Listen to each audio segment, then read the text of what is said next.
Bonsoir tout le monde. Ici c'est Hotman de la chaîne D-App Coding et c'est un plaisir de vous revoir. Alors vous êtes en train de regarder D-App Coding, la première chaîne dans le monde francophone de la blockchain et du développement d'applications décentralisées. Alors aujourd'hui, nous allons regarder ensemble un simulateur de minage. Comment l'opération de minage fonctionne. Comme vous voyez, on a un site web ici qui simule les blocs. Chaque carré vert, c'est un bloc. Et nous avons maintenant tous les blocs qui sont verts parce que toutes les connexions fonctionnent très très bien. Les chaînes et les liens entre blocs fonctionnent très bien. Voici le hash de ce bloc, le hash du bloc d'avant. Et on voit qu'il n'y a pas de bloc avant. Aucun bloc n'a été connecté à celui-là avant parce que le hash est de 0000. Rappelez-vous, on avait dit que le hash de chaque bloc, il est basé sur le hash du bloc d'avant, plus les datas, plus le numéro nonce. C'est ce qu'on a dit dans la session d'avant. Donc, quand on commence à changer les datas ou les transactions dans le cas réel, dans ce bloc, on a une transaction TXA to B, donc la personne A à la personne B, TXC to D, et quand j'ajoute des datas, j'ai le hash qui change. Donc regardez et surveillez ce hash. Regardez, TX E to F, et vous voyez que pour chaque caractère que je rajoute ou que je change, le hash de ce bloc change. Pourquoi? Parce qu'on avait dit avant que le hash, il est calculé principalement en fonction de trois données.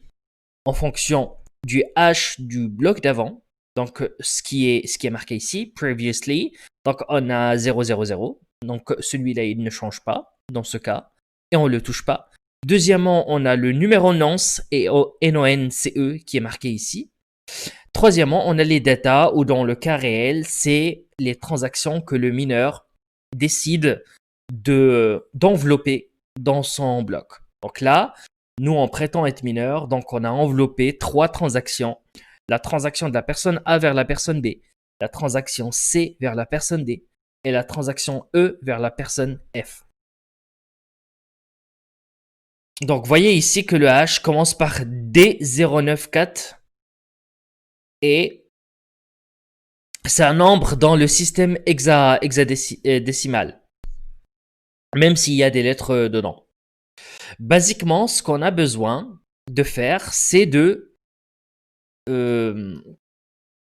deviner ce numéro de nonce.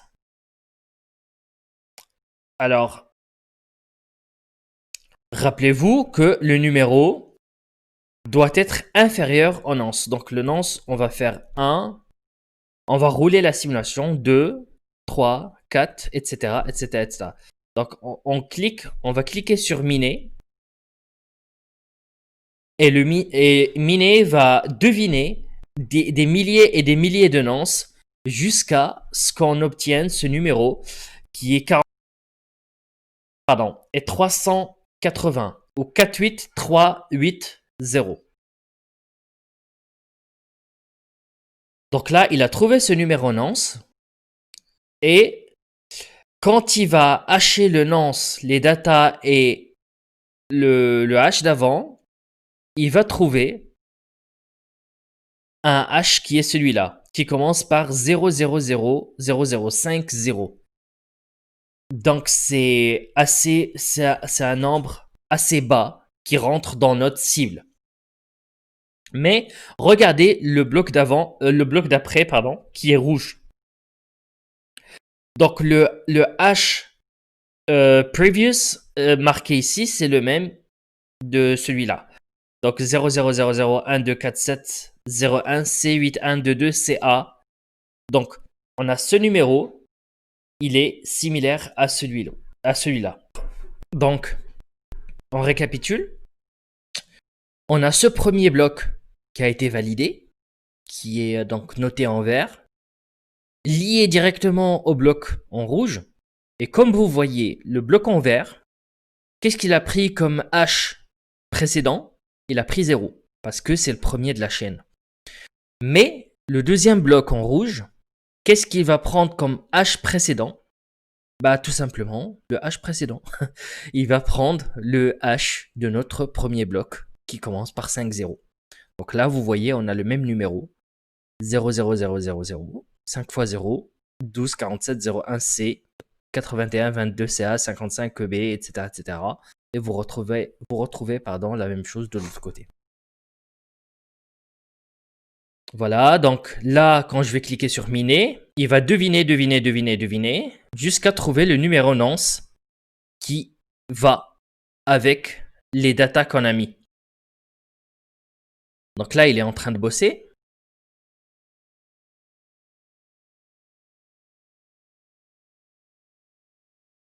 Alors là, il a trouvé un numéro nonce qui nous permet d'avoir le hash de ce bloc le plus petit. Donc comme vous voyez, il commence par 4, 0 cette fois.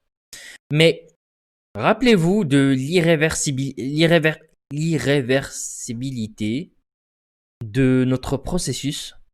Si on revient ici, changer une transaction, qu'est-ce qui se passe? Tout devient rouge sur ma chaîne.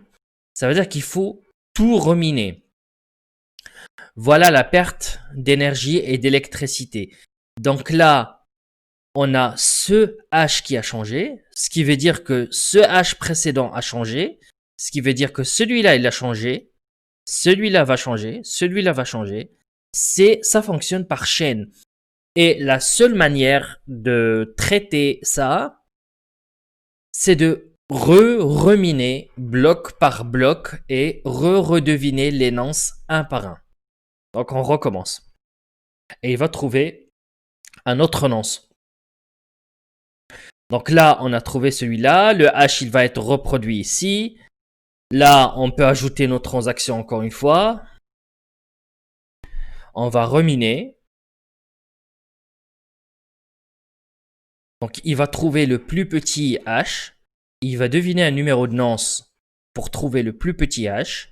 Donc vous allez voir qu'il va commencer par des zéros. Voilà, donc il va ensuite, ce H va être noté sur le troisième bloc, mais en position H précédent. Donc 0000 21 96, 0000 21 96. Donc là, qu'est-ce qu'on a fait sur cette chaîne? On a miné 2 blocs sur toute cette série. Et si on veut changer quoi que ce soit dans les blocs d'avant, il va falloir reminer et redeviner les numéros nonce pour que quand on va hacher avec notre fonction les datas, le numéro nonce et le hash précédent, on a 3 composantes très importantes qu'on hache en même temps. On obtient un numéro hash qui est le plus petit possible. Voilà comment ça marche la visualisation. J'espère que c'est plus clair pour vous. Ça vous a aidé un peu à regrouper les notions d'avant. Alors, je vous rappelle que si vous avez raté le début de cette liste et de cette série de sessions introduction au Bitcoin, je vous laisse une affiche maintenant. Comme ça, vous allez pouvoir revoir session par session et donc bien comprendre et assimiler les informations qu'on détaille séance après séance. Et donc, la prochaine fois, nous allons détailler ensemble la notion de difficulté et le temps nécessaire pour chaque bloc. On va voir le lien qu'il existe entre la difficulté du minage et le temps nécessaire pour miner chaque bloc. Si vous aimez ce type de contenu et si ce contenu vous donne beaucoup de valeur et de compétences, si ça vous permet donc de comprendre les bases de la blockchain, je vous invite dès à présent à vous abonner, à lâcher un pouce bleu dans l'air et à lâcher surtout un commentaire pour faire bouger les choses sur YouTube et donc pour me retrouver de plus en plus. C'était Hotman de DApp Coding encore une fois. Je vous remercie d'avoir assisté à cette session et je vous dis à très bientôt. Je me déconnecte. Ciao, ciao. Ciao.